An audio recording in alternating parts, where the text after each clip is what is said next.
What's up, everyone? It's Will Wofford with my friend here, Keith Shoveling on Trekkers Delight After Dark.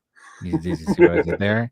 Like, it's like I wanted to say Trekkers Delight at night, but then it made me want to say like Nick at Night. Like, you remember Nick at Night after Oh, I love Nickelodeon? I love Nick at Night. Oh, yeah. Do you think Boomerang is still a thing since Cartoon Network is gone or like Adult Swim? You think that's gone No, too? it's gone because It's all gone? there was a Boomerang Roku channel and I had it and it's gone. Even that's gone? hmm I wonder where those shows went. What do you think happened to them? The ether. The ether. Yeah. Either over there or over there. Yeah. All right. So today we are going into this will be our part one discussion of the writer's strike that has been going on. I was literally 2 seconds away from saying writer's block, but I feel like you can't be an adult until you have writer's block in life. Like you got to have writer's block at something. Like I had none but writer's block today, but we're talking about the writer's strike. There's a difference. Okay. So I don't know why I'm Yeah. rambling on, but let's go ahead and get that beautiful bean footage. Let's go.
All right.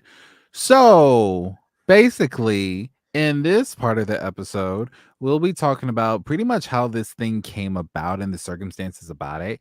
And then hopefully next week, we'll talk about the legalities of the situation. What can they do? What can't they do? So basically, we're just spilling the tea over here. And then next week, we're going to be sipping it. So what's going on, Keith? What are we doing? Well, the writer's strike is the major news out of Hollywood right now. We're still barreling towards Strange New World season 2, now Mm-hmm. due to launch in exactly 2 weeks, 14 Mm-hmm. days. Mm-hmm. And there was an announcement on Strange New Worlds today, or actually yesterday. All of season 1 is now for free on YouTube. Wow. Now, thing is, that sounds great, That sounds great. but everything right now is falling back to the writer's strike. The writer's strike started the as we've discussed in previous episodes. This is all about writers getting their fair share of the residuals from their things being created and being placed on to in movies, in television, DVD, and now streaming. This Mhm. is the latest attempt. I mean, now that streaming has become the de facto entertainment system now, the writers are making sure they're getting their fair share. Right. So basically, how long has this been going on? Is this like We're a thing? exactly 1 month today. 1 month. Is this like the longest strike we've ever had, or is No, this no, no. The previous strikes have gone as long as 100 and some days. 100 and some days? That was the Yes. TNG one in the 80s, right? Yeah, that one went epically long, over 3 months. So it's like I remember you saying something a few weeks ago. It's like each time there's a massive media change from Mhm. one platform to another, a strike happens because whoever the parent companies are, they seem to have a habit of leaving out those writers every time there's a shift change. So I don't I know what came in music, but I don't know what came before VHS. Like Well, the 1987 writer's strike was because of VHS. right, so they transitioned into VHS from like And 8 yeah. and now you had people renting movies. Like it Right. used to be, you would watch a movie in the theater, And when it Uh-huh. left the theater, Mhm. your chances of ever seeing it Mhm. again were slim to none, unless it was a really good movie or a really bad movie. Even okay. Because the really bad movies would get sold for cheap, and any theater would throw it on as the midnight showing. Oh, wow. So that's how. I mean, not that Rocky Horror Picture Show is a bad movie, but those Right. It's type of still a things like that. movie. Yeah. In fact, that in the early days of television, at Christmas time, the cheapest movie that television stations could get the rights to was "It's a Wonderful Life." It's a Mm. Wonderful Life was a box office bomb, and it was went down so badly that when the copyright came up, they failed to renew it, and So so therefore, It's a Wonderful Life shows up in, like, television everywhere. yeah, I literally remember sitting in my grandparents' place back in the early '90s and being able to switch through the TV on 4 different channels, seeing "It's a Wonderful Life" playing on all 4 Because they in different can. places in the movie. Yeah, because it was free, it was cheap. Now, so yeah, the '80s strike was about VCRs, VHS. It was, and obviously they couldn't do anything about people recording the TV shows off of TV because Mhm. that's entirely outside their control. But what they could do was look at people renting the movies from video stores such as Blockbuster, Hollywood Video, Mm. their various grocery stores had their own video stores and Right. everything. Then making sure that they're looking at people watching these movies. Obviously, you don't know how many times someone watches a movie when they rent it, Right, but you won't know. you know that it's been rented and they paid a price for that rental. What percentage of that rental price goes to the people who actually created said movie? And then a bit later, when they start releasing TV shows on VHS as well. Mhm. So that was that writer's strike in the '80s. Jump ahead to the 2007, we had a writer's strike because of DVDs Mm. and the very beginnings of the digital marketplace. You had the ability to buy TV shows and movies off of Apple, Right. off of Amazon, and Mhm. all of these other ones. So it was and we had Netflix as well when it was just a DVD service. So that was all about making sure that they get the proper residuals off of DVD sales and then trying to hammer out the basics of a digital framework. So here we are, 2023. Digital is everything, streaming is everything. The top entertainment company in the world as far as viewers is Netflix. Mm. And Netflix was, like I said, 2007 was just sending out DVDs. They were not a player in this. They were not producing content Yeah, back not then. yet. Not Yeah. yet. And now they are, obviously. Now, where this ties into what I said about Strange New Worlds being on YouTube. Strange New Worlds is being on YouTube. Obviously, there's going to be ad revenue from that, Yes, they are. but not as much as if they kept it on Paramount Plus only. Mm. So by putting it on YouTube, that's great to promote the show, but that's another way to stick it to the writers. Oh, wow. So it's like, in a way, they're, like, looking for, like, a loophole to keep most of them as much money as they can. Absolutely. When what is now called Max, previously known as HBO Max, they started taking a lot of shows off of their system. They took Mhm. off Westworld. Yeah, Ooh, it's no longer on there. All okay. because then they don't have to pay the creatives residuals for when it's shown. By it no longer being available, people aren't watching it, so they don't have to pay people more. Hmm. And in fact, HBO Max made it even worse by they relaunched as Max, and then they put every one of their movies and TV shows up there, and they here are the actors, and then it says the creators, and would list the director, the writers, executive producers, all of them in just a big paragraph of names under Yeah, just the creators. yeah. Completely, you know, water down the impact that a writer has on making these things happen. I mean, because it's like So I remember learning in college that when it comes to not to segue just for just a little bit for the sake of the time and conversation, it's like I've learned in college that the people who make the most money in the music industry are the songwriters, which is why a lot of artists try to write their own songs so that way they can make as much as they can on top of them performing it. Is that true? It's more who owns the rights to the songs. Okay, so let's say the writer owns the rights to the song, like it's an old Like, 2006 song and well, I'll give Beyonce you a sings great it. example of that. Kate Okay. Bush. Okay. Okay. Kate Bush held the rights to all of her music.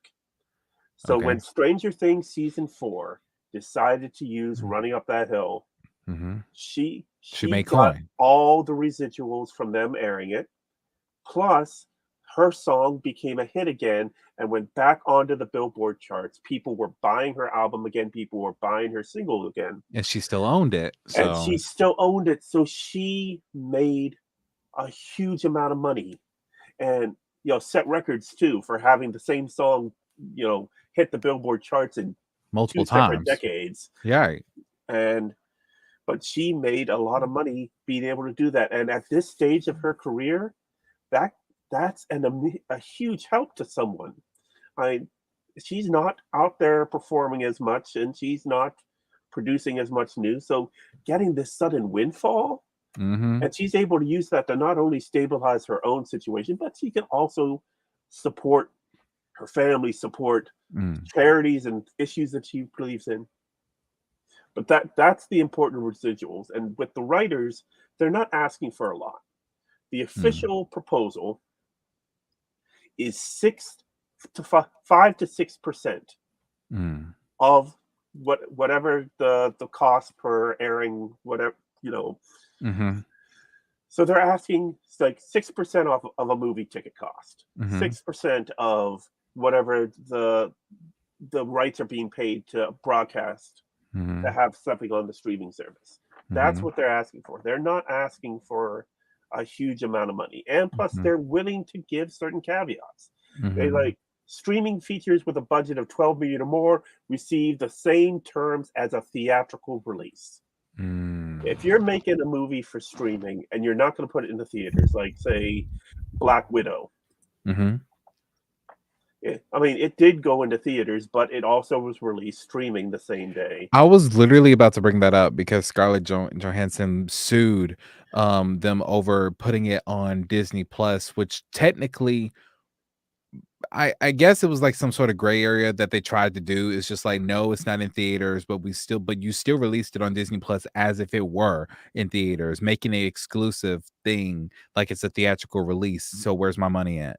Yeah, Right? exactly. It's because they're putting it on Disney Plus, and they're not getting a she's not getting a share At of all.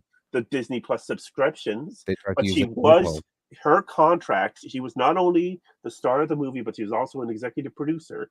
Oh, so she was supposed to get paid regardless. Yeah, well, no, she was supposed to get paid predominantly from the theatrical ticket from release, the cost of the ticket sales. So what happened? Well, they put it on Disney Plus, and I all of thought a sudden, tickets. I didn't know if she won or not. I didn't know if she won the Oh yeah, she lawsuit. won. She won. They settled and had to pay her off.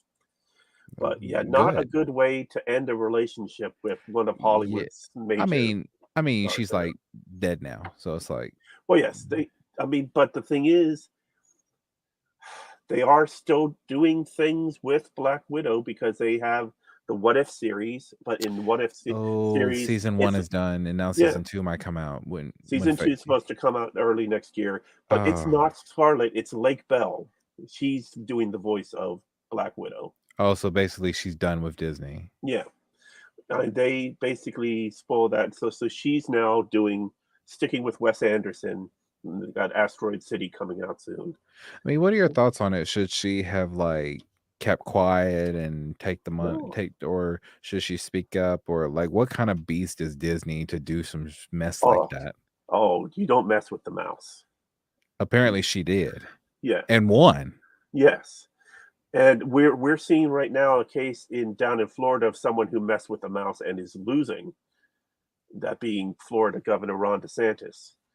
But Speaking of the mouse and copyright, yeah, Isn't the Mickey Mouse, I think you know I'm about to ask. Yeah, Isn't Mickey Mouse supposed to hit its 100-year mark like this year or next year? it's 94, but yeah, yes. Okay. Current copyright law. It's a certain number of years after the death of the creator of an item becomes public domain. So, like a couple years ago, we hit that point from 1945. So people who had done written books that died in 1945, their books were now public domain. People like Anne Frank, the Diary of Anne Frank was now public domain, and Mhm. people from her family that are still, benefiting from the residuals of that, tried to argue that her father wrote part of the book, and since her father lived into the 1980s, they should extend the copyright another 40 years. And did they? No, they lost that. So, because 'cause it's been 100 years. Uh, it hasn't been 100 years. It's Oh, 2023. it's 22. Oh, pff, right. Okay. So it's is it 70? I believe I should know this working at the library, but I can tell you the 70s ain't 30 years ago no more. yeah, yeah, definitely. So that's putting it at like 50 something, But yeah, 50, 60 something. so yeah, what is going to happen is Mickey Mouse It's about to hit the is 100. about to hit that period and will be public domain in the next couple years. But the thing is, every single time Mickey Mouse has come close to the public domain, suddenly Congress has decided to extend copyright by another Because 20 years. Disney is one of those big CEO companies that you don't mess Well, with. Disney has the army of lawyers that you don't mess with. So that I mean, that's where we're in. it's like they're just lawyers though. Like what if Congress says like pulls a whole Shaw and says no? Like what can they Well, do if the judge says no? Like what can they do? I mean, the law is the law. So Right, the law's the law. If Congress decides to extend the law, which they have done the That means past they have to extend it several for other times, people. well, yeah, and they've done that. But uh, we're just getting to the point where it's going to it's everybody. A lot more people are paying attention to it now. Now we're getting way far Okay, afield I'm from sorry. From the thing. Okay, yeah. yeah. Let's come back. Okay, Okay, so the Writers Guild. There's two separate Writers Guild West, Writers Guild East. okay, Both gone on strike. okay, Other affiliated organizations are acting in solidarity with them, like the Directors Guild of America and the SAG-AFTRA, which is a Screen Actors Guild. okay. And all them. They are out in support. The previous writers' strike ended after a successful negotiation with the Directors Guild on a new contract for them. So then the writers were willing to come back to work as they reached a deal on an agreement over DVDs and everything. It was announced today that the Writers Guild will not do that this time. Oh The no. Directors Guild will reach its deal. They are not coming back until they have their own deal. They will not let the Directors Guild guide impact how long this strike goes. And so that was one of the things that came out today, that Hmm. it's going to continue. Now, one of the pictures that you put up just a minute ago, back on May 19th, right there, this is beautiful May 19th outside Paramount Studios. It was Star Trek picketing day. Here you have the collected writing staff of every Star Trek series except for the original series is represented. You have actors from all the current Star Trek series and even older ones represented. I mean, there you could see on the right side of your screen Jason Mantzoukas from Prodigy, Jerry O'Connell from Lower Decks, Rebecca Roman from Strange New Worlds, standing right next to one of our favorite people, Aaron Waltke, writer of Prodigy. I was gonna Uh, say, is that Trip I see down there? Yep. But You got Trip down in front. On the far left, you have a gentleman in lower decks uniform standing right next to Anthony Montgomery as Travis Mayweather from Enterprise, who's yes. standing right next to uh, Chase. Lita from Deep Space Nine, Jonathan Del Arco, Oh, who was Hugh yes. on Next Generation and Picard, Santiago Cabrera from Picard, and Jerry Ryan, Terry Vitalis right next to her. And behind Santiago Cabrera, you see Ira Stephen Bear, the showrunner for Deep Space Nine. So it Mm. was It's a really reunion. stacked. Yes, it was really stacked with Star Trek writers and uh, producers and actors coming out, and that was the big day. They have been back since. On the following Monday, LeVar Burton was out there with his daughter Micah, as well as Todd Stashwick, Captain Liam Shaw himself, walking around with a sign that said one simple word. And that word, William? Engage. God, No. no. Come on. You just made that joke a minute ago. I literally just did. Yeah. But here you see, right there, Todd Stashwick, no. Oh, oh.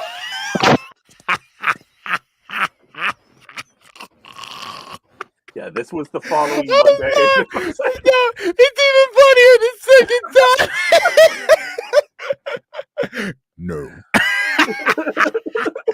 Yo, that literally probably the second or the third best Star Trek arc I have ever seen in a 10 episode. Like I almost forgave them for season 1 and 2 just because of Shaw. I'm like, you made him a dick, and then you turned him into probably the most beloved character in Yep, season 3. Like, yep, yep. this man had a anyway. No, just no. Made whole memes about this. Like, Yep. that's what I'm talking about. Just no. Like, if he makes please, please, please, Liam Shaw, make a TikTok so you can make a whole skit about this Oh, and he just say has. no. He He's got a very has? active TikTok, yeah. Oh, of course he does. Of course But he but does. the fact that that was your first shot of him, your first seed of him was him just saying no. No. And Well, let me ask you this. hmm, How it's not like Paramount is Disney, but Paramount is still Paramount. So, yeah, how does this affect um for the directors and of course the writers, but the actors that are there, mhm. um how does this affect their future working relationships in the Trek universe? like will it Uh, jeopardize their career in a I way? I doubt it. When you see the solidarity of the group and who's there and who, I mean, you have If you take that away, every single one of us is probably gonna unsubscribe and be like, no, yeah, yeah, they go, we go. Like, right. And considering the crux of the whole argument from the Writers Guild is that they're not getting their fair share from streaming. And there was even an article in the Washington Post this week about describing conditions at the modern television show, in mhm, which the idea of a writer's room crammed full of people working long hours, but you have a dozen people working to get one episode out. That's not true anymore. You right. have only a couple that are there. Like, yes, we saw Prodigy had a team of writers that was working on them, Mhm, and if they weren't listed as the writer, they were listed as a consulting producer on the show. Same, mm, same thing. That's what all the consulting producers that you see in the opening credits of Discovery and Picard. Those are all, well, not Picard this season, but previous seasons.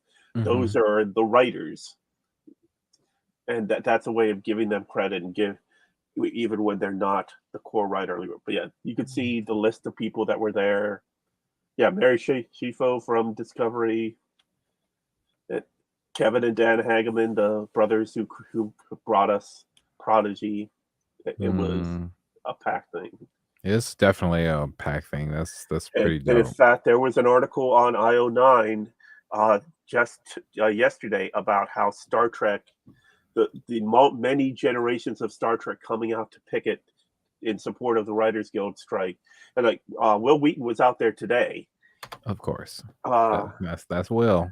oh, and actually, you know what? I'm wrong. If you go back to that the picture of everybody real big, I said that not representing original series. All right, you see the man in the middle with WGA on strike on his Yes. T-shirt. The Yes. guy standing right next to him with the sunglasses on and very little hair. Yeah.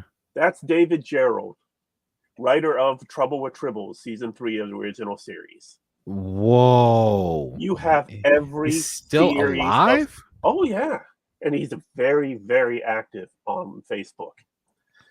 Uh, but Tr Oh my god, so Trouble yeah, with you Tribbles, did have that man. 1969. Actually saw it. Like, it was really good. It ages well. Like, Yes. But yeah, so you did have every series of Star Trek represented among the group that was picketing on the 19th. oh, I man. apologize for David Gerald for That's forgetting that he was alright. there, considering he's the one who tipped me off that they were even going to be there at first. But yeah, so you could see, I mean, obviously here you have see SAG-AFTRA as referenced as being in support of the Writers Guild.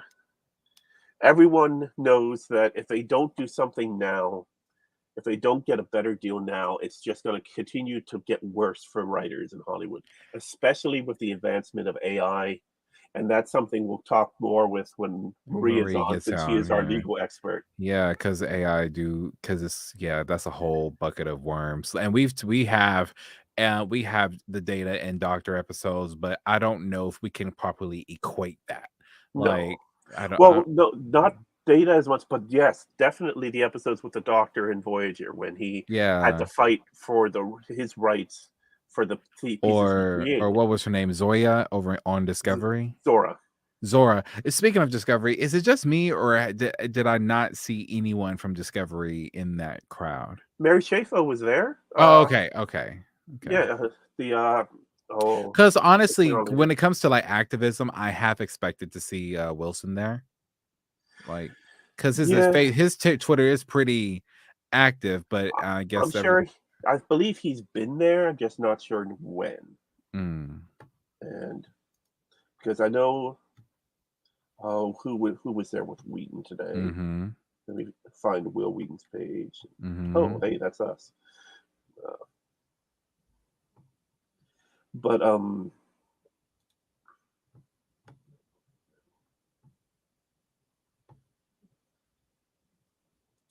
there we go. Okay. Oh, he was there with some of his castmates from The Big Bang Theory. Okay.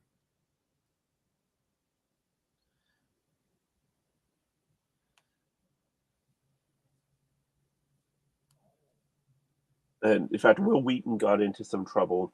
So What? yes, so What Mayim kind of Bialik. trouble? Okay, so he is really good friends with Mayim Bialik Okay. after them being on Big Bang Theory together. Yeah. So she is currently co-host of Jeopardy with Ken Yes. Jennings, Yes. and of course, she's also a SAG member for Mm-hmm. being actress. Ken Mm-hmm. Jennings is not, because host of Jeopardy, he, at least as far as I'm aware, he is not a member of SAG. Mm-hmm.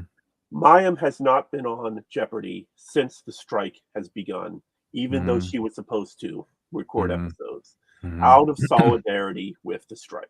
Mm-hmm. Will Wheaton went on to Facebook or Medium or whichever, and he wrote a A piece. tweet. Well, not more than a tweet. We wrote a piece talking about what happened with Mayim and how he supports her, and recommending that Ken Jennings do the same thing. That Jeopardy should go into reruns and stop recording new episodes in solidarity with the writers' strike. I think I remember this. Go So on, go then, on. so then, certain media organizations took this as Will Wheaton attacks Ken Jennings. That's not what And happened. no, it's not. But But they spend it that way as a fireback at Will yeah, Wheaton. We know better now. We know yeah. he's not the same as he was when he was Well, 14. Like, he's well, not one thing to he know is we have so many sources of information now, including in most cases the people themselves are that will very tell open. you the truth that we're there. Yeah, Like, like I mean, I saw there is an article. This is way off part from Star Trek. There was an article sharing information about some wrong moves that my personal favorite hockey team, the Pittsburgh Penguins, had made, and it referenced a story that seemed awful when you heard it. And then the player that it was about came out and said, "No, that's not how it happened at all."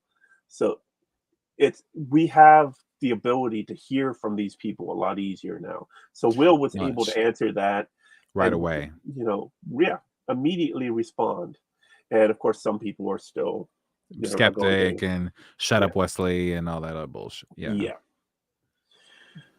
So, we've been talking for exactly 30 minutes now. Actually, we're really good. Like it's Mhm. So basically, the writer's strike doesn't look to be ending soon. And yeah, here's the did they budge or anything? Like no, by them saying that they aren't, if they make a deal with Directors Guild, that's not going to be enough for them to say we'll end the strike. There was another thing. Let's see. Netflix shareholders declined to back executive compensation packages after the WGA urged rejection of the inappropriate pay during the strike. So this happened this afternoon. Netflix was prepared to give a substantial boost to the pays of co-CEOs Greg Peters and Ted Sarandos and co-founder and board chair Reed Hastings. we don't want to raise, we want residuals. Well, yeah, I know, but this is the people that are running Netflix. Oh, We're okay. going to get a huge pay increase. Mm. And let's see.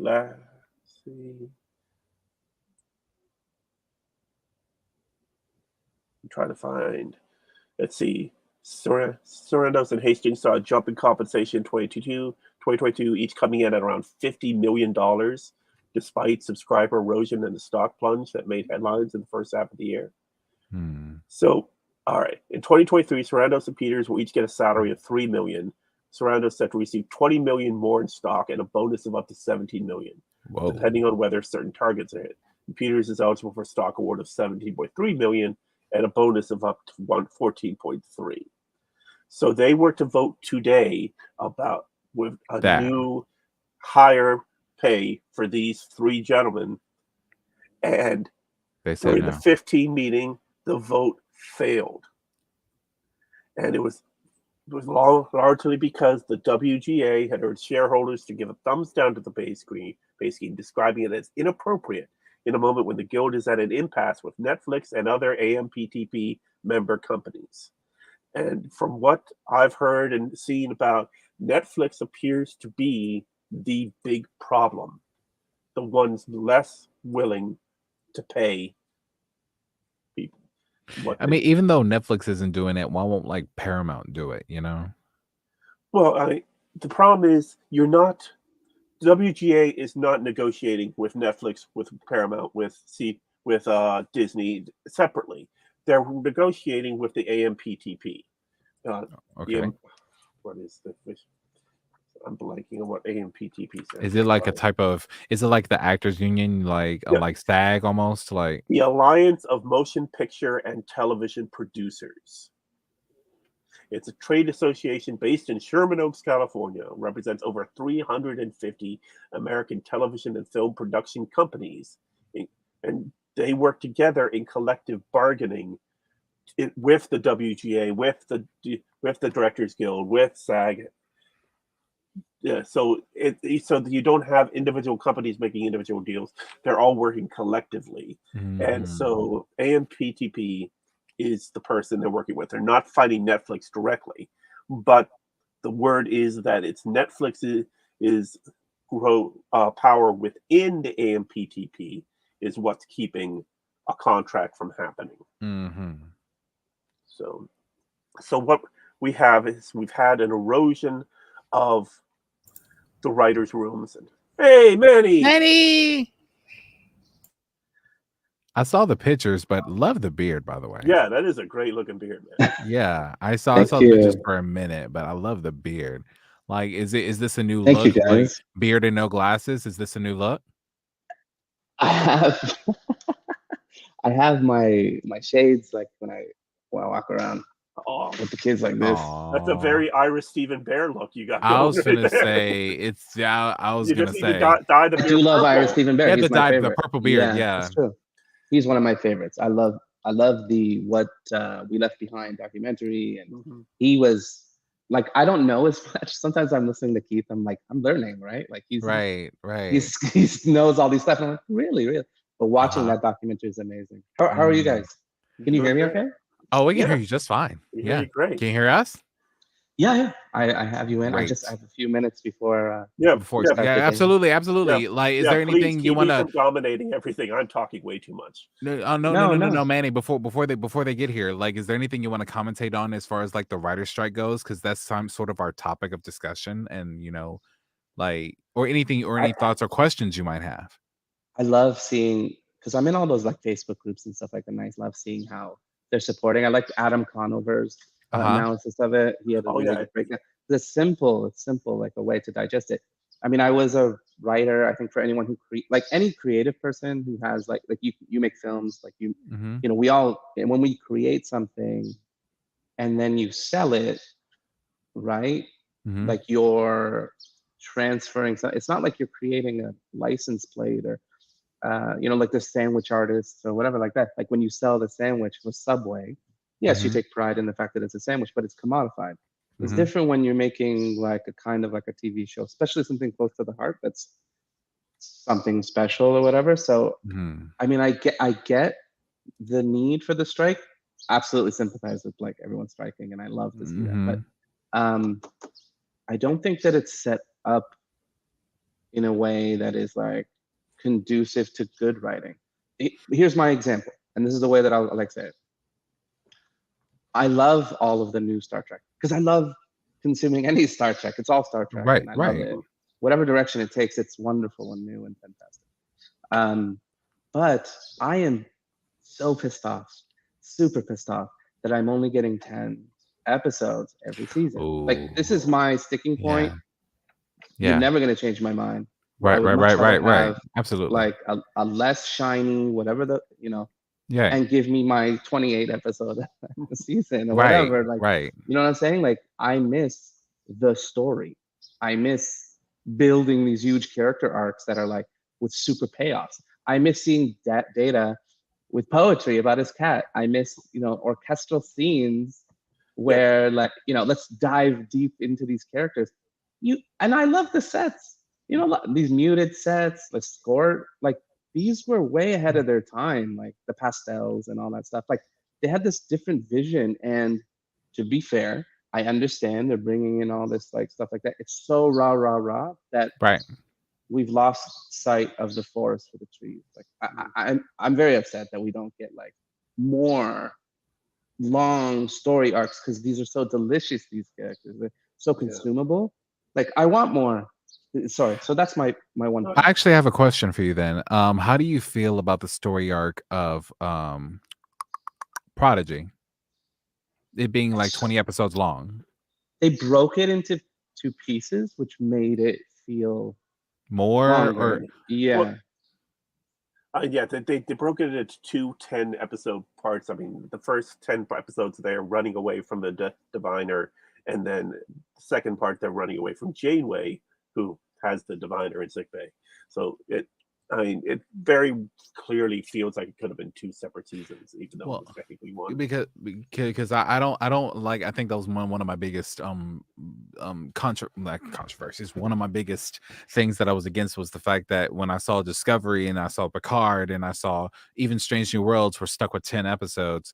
Now, because these episodes are longer than they were back in the 90s and 80s, does that help some? Because these things are like almost an hour long, like, How long is or an average episode of TNG? That's my standard. well, I 46 minutes. average, and this one, and well, I mean, normally our shows now are like closer to an hour, like. Well, I'll give you a good example. Last night or yesterday, the final episode of Ted Lasso was released by Apple TV Plus. Okay. And only 3 seasons, and this season was only 11 episodes long. Mhm. Last week's episode was 108 minutes. No, That's no, no, long. it's- It's a no, an movie. hour and 8 minutes. An hour and 8 minutes. Mhm. I'm sorry, I misspoke. This week's episode, the finale, was an hour and 15 minutes. Okay. I was looking, having watched the episode right as opposed to at midnight Eastern time, and reading articles about what questions we want answered in the finale. They answered every single question. They tied up every single storyline, and they did it well. They brought back people we hadn't seen since the very first episode of the show 3 years ago, and they fit it all in, and it all worked, and it was all fantastic. And but because they were able to expand the length of the show, they were able to cover all of it. Because if that was stuck on, first of all, Ted Lasso as a show would never have existed in the television market we pretty much have. You'd have to go back to the 50s to find something even close to at least the idea of the way the main character is. But some of the other things, especially the swearing, would not cut it on TV. But that show would be 22 minutes.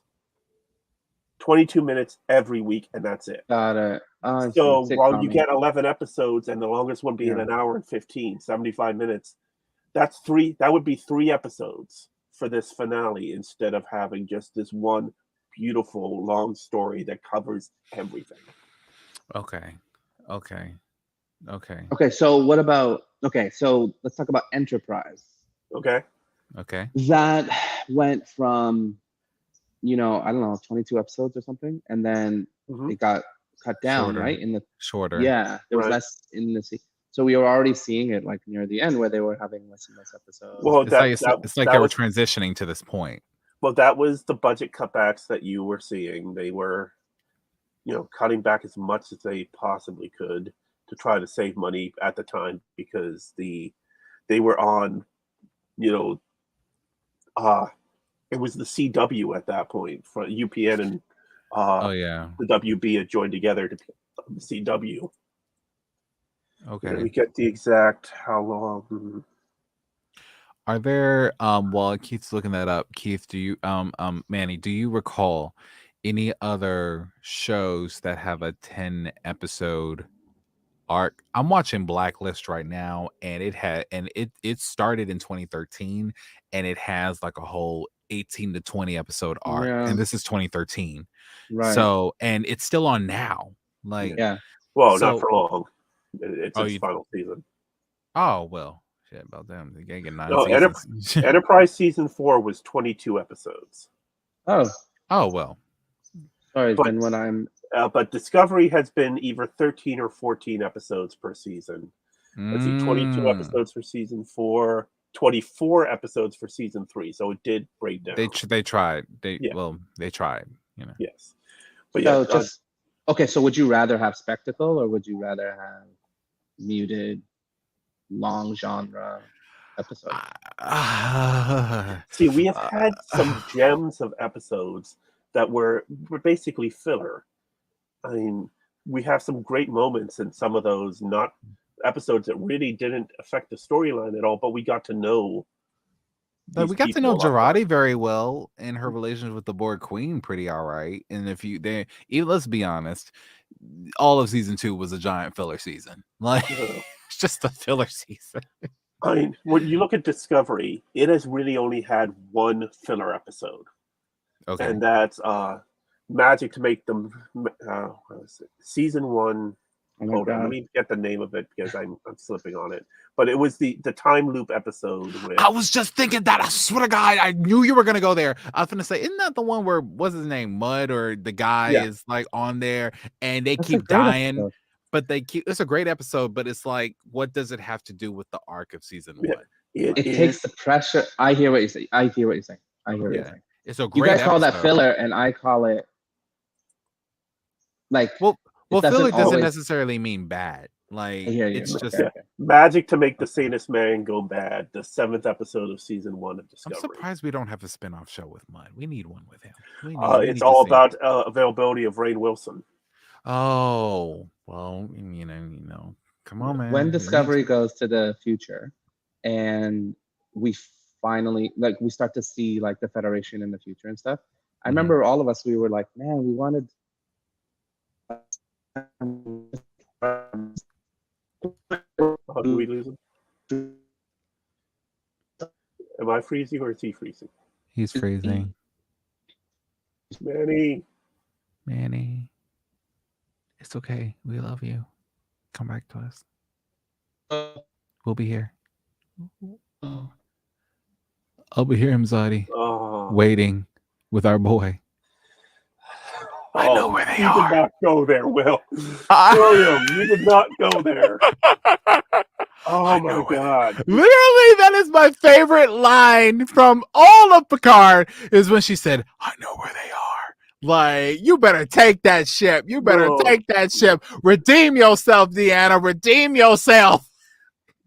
Like, think about it. Because it's just like, I didn't know Betazoids could do that. The only time we saw her do that was in Nemesis. And now we know it's literally canon. Like, yeah, they can Well, find you Nemesis with was their. canon before. I mean, I didn't know that. Like, yeah, I didn't know they had a mental empathic GPS in their head. Like, I didn't know that. Manny, oh my gosh. Oh, Lord, help me, help me. I'm just going to tell him, Manny, come back to us. okay. But yeah, Manny makes an excellent point. And this is part of what we saw has happened with and like the article I've referenced in the post, you're definitely dealing with a subtraction in the Right, writer's room. And when right. you take that out, you no longer have the opportunity to have those breathe. Let's not call them filler, breather shows. All right, Like breather shows. like we had the episode where they were stuck on the holodeck in Prodigy. Oh yeah. That was Oh a yeah. breather show. It was a breather show, and it added to the storyline, Yeah, like but a on small a bit, but it very did. minimal level. You had two things in that show that made that episode part of the thing. You had the you had the I am now blanking on Gwen. Gwen talking to the fake version of her father on the holodeck and getting to see him as not this evil person, even though that wasn't him that she was really talking to, but it was able to shift her perception. And the other thing being evil hologram Janeway stealing Dow's codes to be able to take Mm-hmm. over the ship and get the living construct Yeah. going. Manny's class is coming in now, so Oh, he okay. wishes the best. But yeah, to Keith's point, to Manny's point, yes, you raise a valid point. Like, yeah, because it's like when you take away the writers, which make up the bread and butter, and we're already getting 10 episodes. We already lost Discovery. Yeah. Like, we it's gone. Like, and I'm still mad about that. Like, I believe in finishing what you start. Well, Like, I mean, we are. It's not gone. Season 5 is still coming. It's just yeah, but it's like I see, I I no. expected 7 seasons. Like, I know. No, the thing to get pissed about is that we're never going to get Enterprise season 5. That is yo, the that still makes me travesty. mad. That still makes me mad. We're left with that crap final episode, and we so much they were Ah. going to do in Enterprise season 5. We did not And get. the thing is, they could go so far with that anthology series that we were supposed to get. Well, that's not that we were supposed to get. It was the idea, and when Discovery was first pitched, Right. that's what it was, an anthology series, and Oh. that's what Brian Fuller brought to the table, and that's why I- oh he got man. so much meddling from CBS. This was pre-merger, so it was still CBS then. That he walked out as soon as the first episode was done, and you had This is bullshit, man. Kurtzman and all the rest. Really, Kurtzman is doing the best job he can, but this job should have been Brian Fuller's. He did masterful work with Hannibal. He did fantastic work when he was just a regular writer on Star Trek back going in the 90s Trek. Yeah. And he's written some wonderful things, and he brought together the idea of Discovery. He said he didn't even want people to know Burnham's name until the third episode. He wanted everyone to just know her as number one until they finally said her a name in episode 3, because That's some interesting writing. he Yeah. wanted to make it so much about the crew around her and not just her. And what happened? The reverse. Yeah. And what's really funny is you go back and read the original pitch letter for TNG, in which it literally was the ship it was a cadet ship in which the commanding officer is killed in the first episode, Oh, and whoa. the lead cadet has to take over the ship. And pretty much it describes how Discovery got started. Yeah. They took So the that was original pitch for Next Generation, and and put that's it on Discovery. yeah. But yeah, what he wanted to do was he wanted to do a whole season of one storyline, wrap it up. Next season, hey, let's go do the Lost Era. Hey, let's let's do a So each Sulu season season. was supposed to be a different. Yes. Yo. They could have, like, here's my thing. It's just like I'm sorry that we lost Renee and every you know, like, these Space Nine, but like the Enterprise crew is still here. Like, you could do so much and see how are they doing 20 years later. You know, Yeah. like what's going on before Yoshi dies. Like, we know how she dies, but I'm just saying, like, you like, yo, like I don't know. Like, Wait, how do we know how Hoshi dies? yeah. Yeah, they tell at least Oh, Marina. right. In the when they find the mirror in I the mirror said cabinet. Yoshi. I meant to say Hoshi. But Yes. yeah, but I know Yeah, big difference between Hoshi and Yoshi. I know, right? I shouldn't have. Yeah, I see. That's how you know I'm just anyway. Okay. Yeah, but All right, we've been talking for 51 minutes. We stand with the writers. That's what the key thing. I saw Kim Kardashian went against the cross the picket line today and with American Horror Story. Shame on her, but there's already so much shame on her anyway. might want to explain what it means to cross the picket line. Okay, the cross the picket line. Right now, you have some shows that have shut down because they may have been written, but the people that were running the show, like Andor season 2, all the episodes were written by Tony Gilroy, but he was going to just show up on set but not have any input because he's on strike. As a member of the WGA, he was on strike, but then he realized even being on set was crossing the picket line. So he So didn't go. completely shut down production of Andor season 2. Holy shoot. They've completely shut down production of Strange New World season 3. Now, they were only in the beginning writing stage, so that it's not like they were ready to film anything. It's not like the actors were ready to show up. Pre-production though. Yes. So that's when the writers really would be stepping in.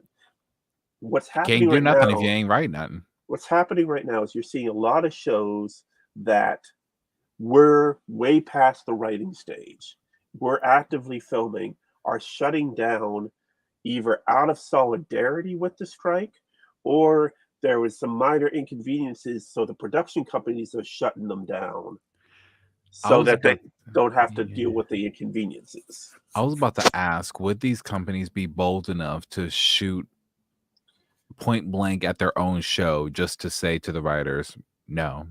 Oh, hell yeah. They would kill their own show. It's happening right now.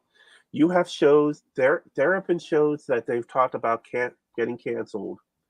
I guarantee you there will be shows that we will never see future episodes of because of this writer's strike. And not because anything wrong what the writers have done. This is the production companies making a choice. And in some cases they're willing to shut down certain shows, shut down production, completely kill a show just to say, look, I'll do it. I'll shut it down if you don't come back to work. That's horrible. And it happens all the time. It happens every time there's a strike. And I'm not just talking Writers Guild in Hollywood. I'm talking the history of strikes. Like they will go as far as kill their own show just to prove. No, factories being shut down. Oh, factories being shut down. Factories being shut down. Okay. And production being moved to other locations. In some cases, like we had in History of America, you had a factory that would move to Japan or Mexico. Yeah, moved to China, moved to Mexico, and the strike just, the workers were trying so hard to make a decent living, and here they now can pay people a tenth of the cost to do it in a foreign country, and they used the strike as cover while they got this all set up. So you had that in the history of labor relations going back as far as you can think. And you've had mines shut down, factories shut down, and now television productions, other things being shut down, airlines. I mean, you have these things happening, and there will be repercussions felt for years forward on it. Damn. Do you recall, while we got like 5 minutes left, do you recall from the 80s and then the 90s strike, a show that was canceled that we never saw again that was a result of it? I don't recall, but let me look up real strict. Okay.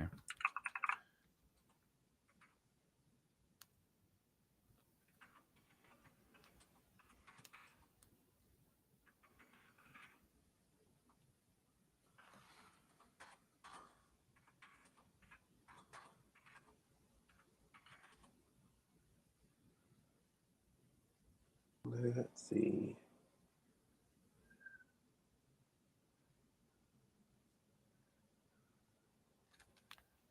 Right now I'm just seeing all the shows that have shut down production. Well, the Peabody Awards ceremony didn't happen because of the strike. The Television Academy Honors didn't happen, but that's not canceled.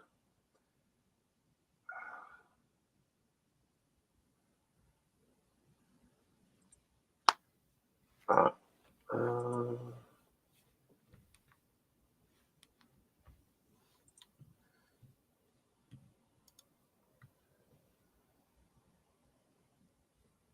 Dang, they spent. Well, you had like in the 2007, you had some shows where that they went to a lot more non-scripted shows. You Mhm. had, Amazing Race, Big Brother, Price is Right. Those all got more episodes in their seasons because they had to fill time. Mhm. See, shows interrupted. You had a lot of shows that had shortened seasons from the 2007s. Mhm. Some postponed. Okay, shows canceled during the strike. Mhm. During 2007. Well, some of these shows just needed to go away, like Cavemen on ABC. Right, like bye. The 4400 USA Network. Oh. Ira Stephen Bear. Oh That wow. was his.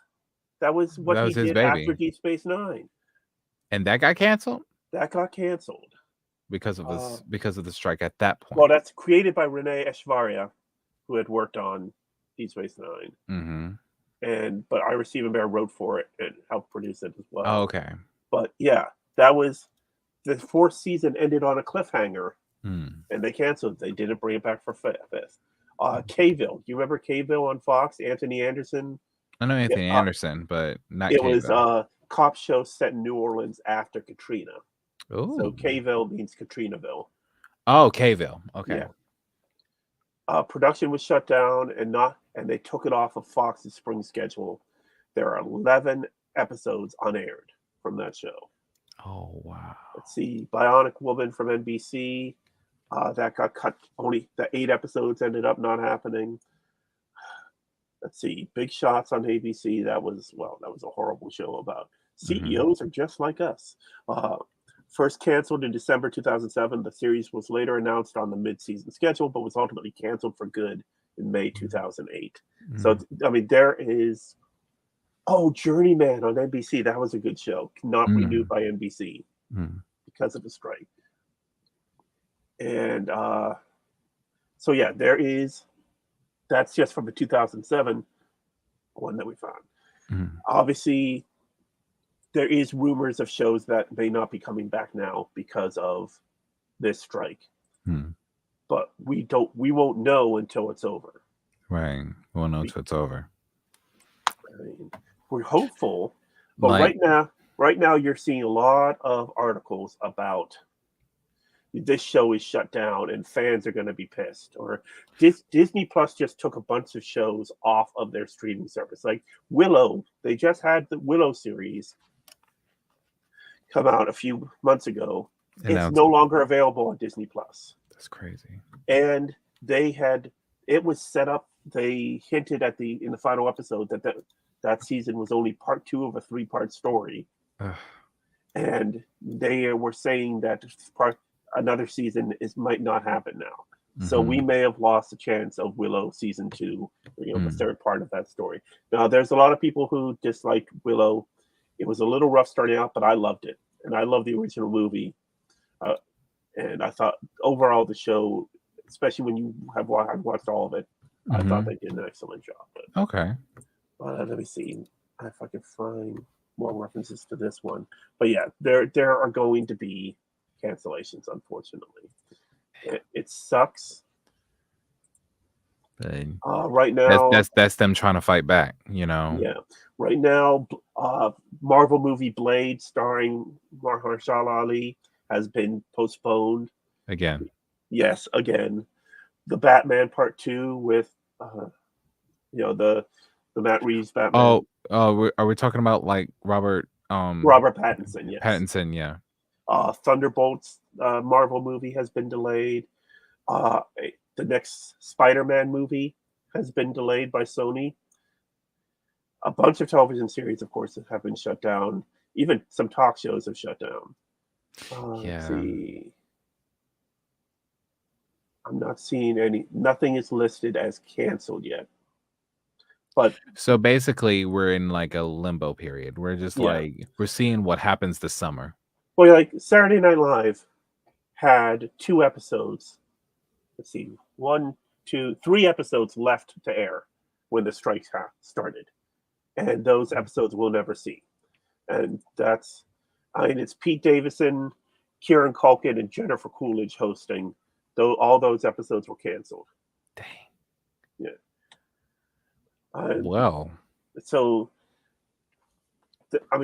those are things that we're going to see. Now, Saturday Night Live's not going to be completely canceled, at least not until they hit 50 years. But so there are going to be repercussions. Whether Discovery's cancellation was tied to this, because obviously they announced it before, but everyone knew this strike was coming. Everyone knew this strike was coming. Everyone knew the economics of streaming needed to change. And as we talked about a couple weeks back, Paramount lost a ton of money last year.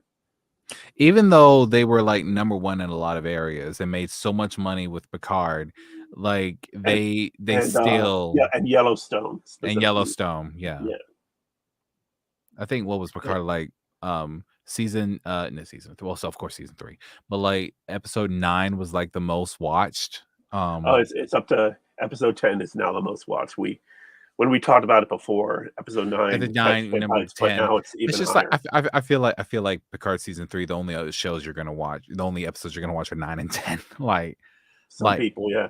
I saw some people that said they can only watch 1 through 8. They can't stand the final 2. I'm like, what's wrong with you? Well, why? Like, who hurt you? Right. It's just like they did it right. Like, I honestly, this is what I expected. I expected the Enterprise D to be destroyed fully. Like they were gonna actually ram it and make the cube blow up or something like that. Like I thought it was gonna be something on par that this really is the last time we see the D, and no pun intended. But I'm just saying. The fact that the entire crew survived and lived, I thought Riker wasn't coming back.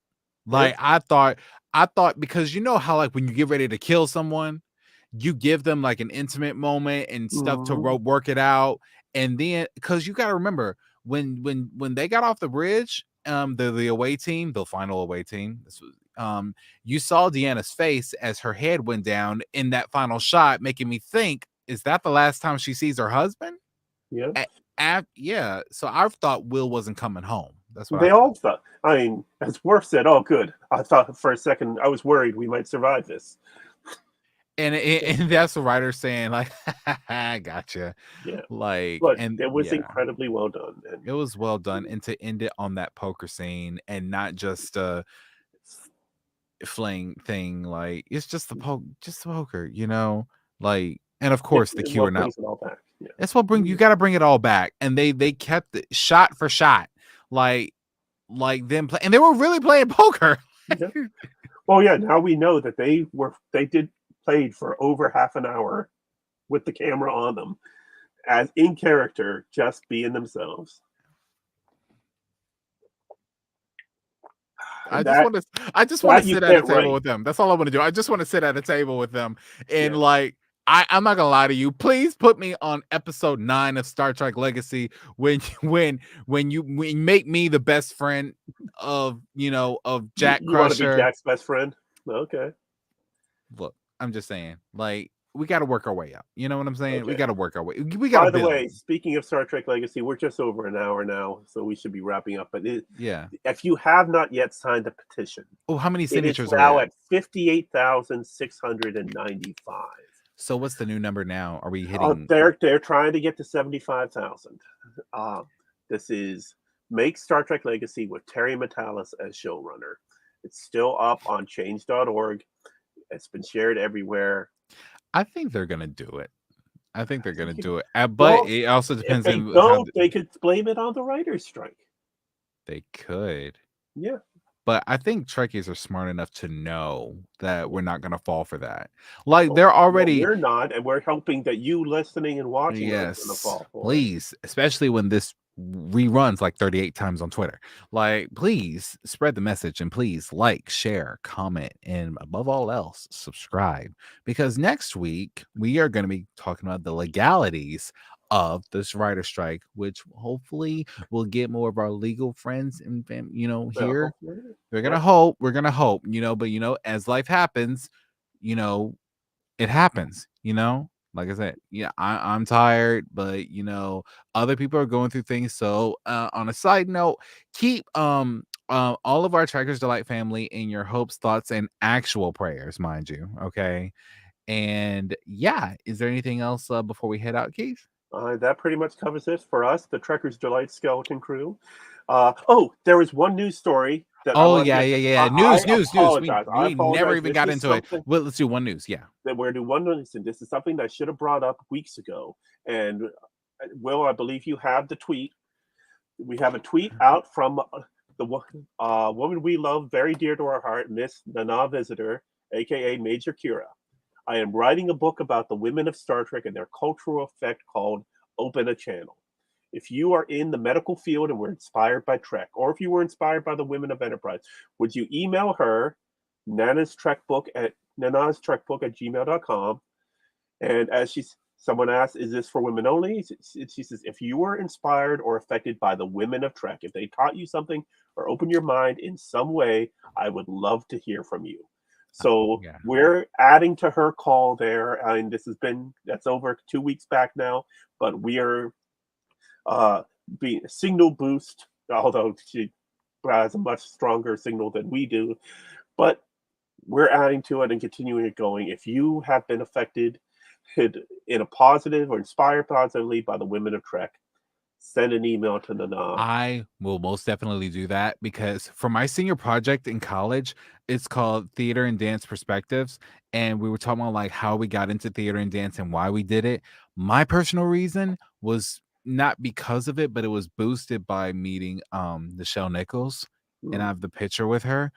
And I am going to send that picture and be like, hey, it's not okay. So in a way, she indirectly directly affected my career because she gave rise to other African American actors and actresses of the time, which eventually trickled down to William Wofford. So that's how that led to be, because I grew up watching Whoopi Goldberg, not knowing who Nichelle Nichols was. So and There, Whoopi was inspired by yeah. Nichelle Nichols. Whoopi herself had said, if there was no Nichelle Nichols, there'd be no Whoopi Goldberg. Exactly. So, all right, we are 108 in. It's like one of those things in truckers are like, wait, every single time it never fails. Yeah. When we think that we almost don't have anything to talk about, we do. Well, you and I are just BS artists. We could talk. We could pad out anything. Yeah. Professional bullshitters. Like we would sit here and talk a Q off. Like we just be like, oh, better yet, a Cardassian.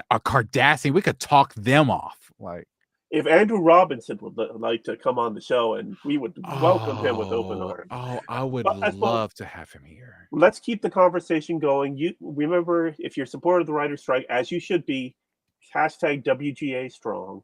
Yes. But comment below your thoughts on it. We'll talk more about this next week. as we fill this time before Strange New World Season 2 comes out on June 15th. Cool. And we'll have more to talk about next week. And thank you for watching. All right. See you guys. Bye.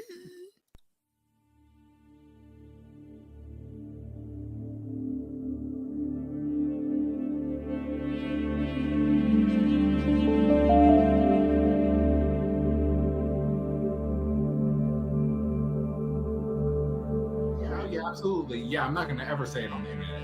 Yeah, never. yeah. Oh my God. I was watching. I'm sorry. Wait. There was a shadow of a church. Okay.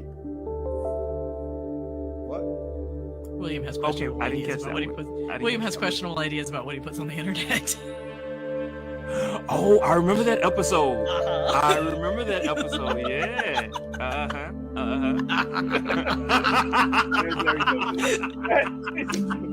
Wait, what?